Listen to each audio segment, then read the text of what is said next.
बेटी बचाओ बेटी पढ़ाओ का नारा देने वाली भाजपा शासित उत्तर प्रदेश के हाथरस में एक दलित समाज की बेटी के साथ हुई दरिंदगी ने निर्भया कांड की यादों को एक बार फिर से ताजा कर दिया है। वाल्मीकि समाज की युवती मनीषा के साथ 5 दरिंदों ने न सिर्फ सामूहिक बलात्कार किया बल्कि उसके शरीर को बुरी तरह से क्षतिग्रस्त किया, यहाँ तक कि उन जालिमों ने उसकी जुबान तक काट डाली। दिल्ली की वाल्मीकि चौपाल ने मनीषा के साथ दरिंदगी करने वाले दरिंदों को निर्भया के दोषियों की तर्ज पर तुरंत फांसी देने की मांग की है। दिल्ली गोल मार्केट स्थित वाल्मीकि चौपाल में दलित समाज की बेटी मनीषा को न्याय दिलाने के लिए आंदोलन करने की रणनीति बनाई गई। दिल्ली सफाई कर्मचारी आयोग के पूर्व अध्यक्ष हरनाम सिंह की मौजूदगी में समाज के बुद्धिजीवी लोगों ने गहन विचार के बाद बेटी मनीषा को अच्छी चिकित्सा सुविधा दिलाने के लिए अलीगढ़ से दिल्ली के एम्स में भर्ती करने तथा दोषियों को सजा दिलाने का संकल्प लिया। इस मौके पर इंडिया की दहाड़ संवाददाता विनोद लाहौट ने समाज के लोगों से बातचीत की। मैं हूं विनोद लाहौट, इंडिया की दहाड़ न्यूज चैनल में आपका स्वागत है।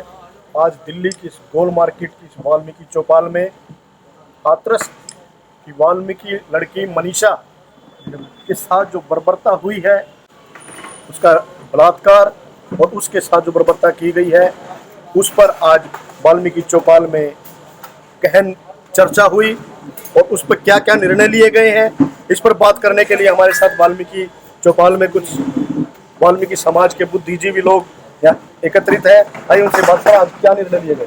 देखिए, आज पूरे दिल्ली के समाज वाल्मीकि समाज ने यहाँ एक वाल्मीकि चौपाल की पंचायत की और उसमें सभी ने सर्वसम्मति से निर्णय लिया है कि जो ये वाल्मीकि समाज की हमारी बिटिया के साथ एक बर्बरता हुई है, एक अत्याचार हुआ है, एक दुराचार हुआ है, एक अनाचार यूपी में जो हाथरस में हुआ है, उस पर पूरा समाज दिल्ली में राष्ट्रपति जी को एक ज्ञापन देगा। साथ ही हम इसकी CBI की जाँच की मांग करते हैं और जल्द ही एक बहुत बड़ा प्रतिनिधि मंडल हम हाथरस बच्ची के परिवार से मिलेंगे, वहाँ के DM को भी मिलेंगे और हम राजनीतिक रूप से भी तमाम सामाजिक पार्टियों के नेताओं को इस पर दबाव बनाएंगे कि उस बच्ची को, उसके परिवार को न्याय मिले और जिसने बर्बरता की है, दरिंदगी की है, उनको जेल की सलाखों के पीछे डालकर कड़ी से कड़ी कार्रवाई की जाए, उनको फांसी की सजा दी जाए। इस आप हाथरस होकर भी आए हैं, उस बच्ची से मिलकर, परिवार से मिलकर आए हैं, तो क्या कुछ वहाँ का नज़ारा था, क्या सीन था, उसके बारे में थोड़ा बताइए। देखिए, अभी उस बच्ची का इलाज चल रहा है अस्पताल के अंदर, मगर हमारी मांग है कि वो दिल्ली में एम्स लाया जाए उसको अच्छी चिकित्सा सुविधा के लिए और उसको मुआवजा मिले और जो दोषी हैं उनको कुछ 2-3 पकड़े गए हैं, अभी उसमें से 1-2 पकड़ने के लिए अभी बाकी है। तो यही मांग हमने वहाँ जाकर की है और ये मांग सबसे ज़्यादा उठाई है कि उसका दिल्ली एम्स लाकर इलाज किया जाए। सर, इस तरह की घटनाएं बार बार हो रही हैं, उसके लिए क्या आज की चर्चा की गई। देखिए, यहाँ पर हम तमाम समाज के लोग, वो किसी भी पॉलिटिकल पार्टी से हैं, सब लोग यहाँ इकट्ठे हुए दिल्ली में और हम वाल्मीकि चौपाल से जो ये स्थिति देश में बार बार देखने को मिलती है, जिस तरह से दिल्ली में एक कांड हुआ था, निर्भया कांड, हमें लगता है शायद ये दूसरा निर्भया कांड है जो बर्बरता बेटी के साथ हुई है। अब आज हम चर्चा की हम लोगों ने कि ये इस तरह का जो मसला है, इस तरह के जो बर्बरता बार जो हमारी बेटियों के साथ में होती है, वो किसी भी समाज की हो, हमें बात वाल्मीकि समाज के लिए, बात है समाज में बेटियों की, बेटी किसी की भी हो। वाल्मीकि समाज के लिए बात है समाज में बेटियों की, बेटी किसी की भी हो। तो बेटियों के साथ जो बर्बरता हो रही है, इसके खिलाफ तमाम लोगों को, और मैं तो कहता हूँ हिंदुस्तान के सभी लोगों को, जो बेटी का बाप है, जिसकी भी बेटी है, उस बाप को उठ के खड़ा होना चाहिए इसके खिलाफ। जिस तरह से निर्भया का मसला उठा था, उसी तरह से ये मसला उठना चाहिए। ये आज हम चर्चा कर रहे हैं और भाई राम सिंह ने जैसे कहा है कि हम तमाम पॉलिटिकल पार्टियों के लोगों के पास जाएंगे, हाँ बिल्कुल जाएंगे, हमें कोई एतराज़ नहीं, हम किसी पॉलिटिकल पार्टी से बिलोंग करते हैं, लेकिन हम सबके पास जाने के लिए तैयार है क्योंकि ये समाज का मसला है जी। तो इस तरह से जो समाज की घटनाएं जो हो रही हैं, इस पर आज चिंता व्यक्त की गई है। आप भी समाज के जुड़े हुए हैं, तो क्या आप क्या इस पर होना चाहिए। देखिए विनोद लाहौट जी, सबसे पहले तो मैं आपका धन्यवाद देना चाहता हूँ कि आप यहाँ पे आए और इस बेटी की आवाज़ को बुलंद करने में आपने एक अहम योगदान दिया। साथियों, आप सभी जानते हैं कि पहले भी बहुत सारे ऐसे कांड हुए हैं जिसको लेके हमारी इसी वाल्मीकि चौपाल के लोगों ने दिल्ली के अंदर धरना प्रदर्शन की, कैंडल मार्च किया और हम जरूरत पड़ी तो अभी हमने डिसाइड किया कि हम 10-20 गाड़ियाँ लेके SSP के यहाँ धरना देंगे और जो भी धारा ऐड नहीं हुई है, और एक साथी जो गिरफ्तार नहीं हुआ है, क्योंकि 4 लोग उसमें गिरफ्तार हो चुके हैं, एक आदमी को अभी तक गिरफ्तार नहीं किया गया है, उसको भी गिरफ्तार किया जाएगा और फास्ट ट्रैक कोर्ट में इसका मुकदमा चलवाया जाए।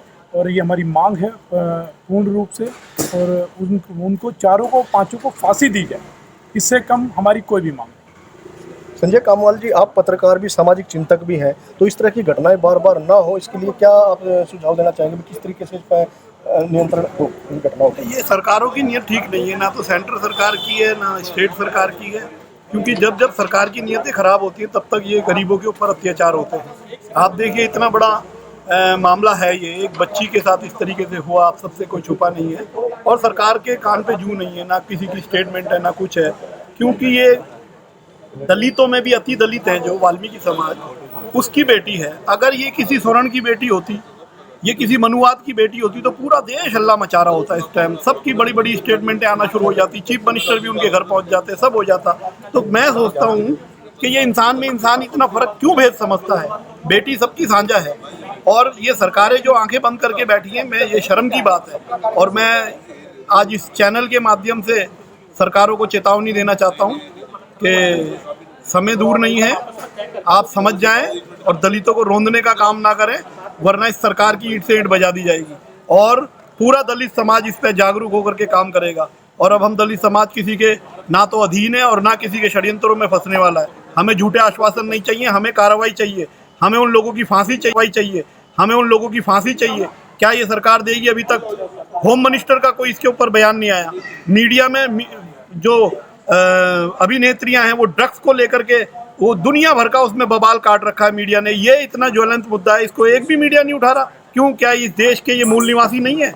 मैं मानता हूं कि ये सरकारें जो मनुवाद से चलती हैं, ये वाल्मीकि समाज को और दलित समाज को इस देश का मूल निवासी नहीं मानती, इसलिए ये हत्याएं बार बार होती हैं। पहली बार नहीं है ये घटना, और किसी ने अभी तक इसके ऊपर कोई लीगल एक्शन नहीं लिया है। एक मामले को दबाने के लिए कोर्ट के अंदर प्रोसेस शुरू हो जाएगा और ये लोग साफ बच के निकल जाएंगे। आप देखना, आप भी इधर हैं और हम भी इधर हैं। बहुत सेमफुल है, मानवता के लिए सेमफुल है, और हम इसकी घोर निंदा करते हैं और विरोध करते हैं यूपी सरकार का और केंद्र सरकार का। सर, इस तरह के धरना प्रदर्शन की आज बात की गई है, तो क्या आप क्या समझते हैं इस पर? मैं ये समझता हूँ, इस तरह का धरना प्रदर्शन करने से हम लोग सरकार को झुका लेंगे। आज वाल्मीकि समाज या दलित समाज बहुत एक्टिव हो गया है और वो दिखा देगा सरकार को कि हम लोग एक हैं, और अगर हमारे साथ न्याय नहीं हुआ तो हम लोग सरकार की ईंट सेट बजा देंगे। आज हम सरकार की ईंट सेट बजा देंगे अगर जो हमें न्याय नहीं मिला तो। और जिस तरह की ये बड़े मजे, देखो कितने मजे की बात है, हमारे लोगों की मुँह छकने पे जान से मार देते हैं, घोड़े पे बैठने से उनको जान से मार देते हैं, है ना। और क्या नाम है, इस तरह से हमारी बहन बेटों के साथ जो अन्याय हो रहा है, अब हम लोग उसको सहन करने वाले नहीं हैं। और भविष्य में अगर ऐसा होगा तो हम लोग दिखाएंगे इन लोगों को कि सरकार का हम क्या कर सकते हैं। जय भीम, जय वाल्मीकि। हाथरस की जो घटना है, ये देश को शर्मसार करने वाली घटना है। बिटिया किसी भी जाति की हो, किसी भी धर्म की हो, हमें उनका आदर सत्कार करना चाहिए। हाँ, भारत की संस्कृति रही है, हमारे देश की संस्कृति रही है कि भाई बिटिया लक्ष्मी होती है और हम हर साल पूजन भी करते हैं। हम उसके साथ दरिंदगी कैसे कर सकते हैं? ये कौन लोग हैं? ऐसे दरिंदों को तो भारत सरकार से मेरा निवेदन है, उत्तर प्रदेश सरकार से निवेदन है, वहाँ के सभी नेताओं से मेरा निवेदन है कि ऐसे दरिंदों को तो तत्काल फांसी पर चढ़ा देना चाहिए। फास्ट ट्रैक कोर्ट में इनको ले जाकर इनको सलाखों के पीछे डालकर और इनका जीवन ही अंत कर देना चाहिए। ऐसे दरिंदों को समाज में रहने का कोई हक नहीं है।